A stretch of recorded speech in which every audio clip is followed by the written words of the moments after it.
বিশ্বকাপের সেরা high voltage ম্যাচে আজ ৯ জুন বাংলাদেশ সময় 8:30টায় মাঠে নামছে দুই সিরিজ প্রতিদ্বন্দ্বী ভারত ও পাকিস্তান। ম্যাচটি অনুষ্ঠিত হবে নিউ ইয়র্কের নাসাউ কাউন্টি ইন্টারন্যাশনাল ক্রিকেট স্টেডিয়ামে। সেই ম্যাচে নামার আগে সবার আলোচনার কেন্দ্রবিন্দুতে নিউ ইয়র্কের পিচ। কেননা এই পিচে এক এক সময় এক এক রকম আচরণ করছে। ড্রপ ইন পিচ বলেই কিনা এমন হচ্ছে। তাই পিচ নিয়ে বেশ সতর্ক ভারত।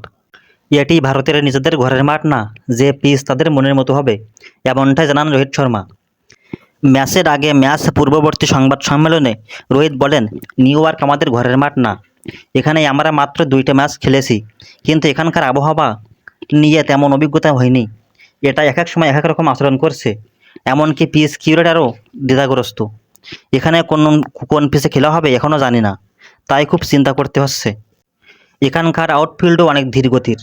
কিছু শটে বল মাঠের বাইরে যাচ্ছে, কিছু শটে বল ড্রপ খেয়ে মাঠে থেকে যাচ্ছে, বাউন্ডারি হচ্ছে না। তাই এখানে দৌড়ে রান নেওয়াটা খুব গুরুত্বপূর্ণ। আমাদের পরিস্থিতি বুঝে খেলতে হবে।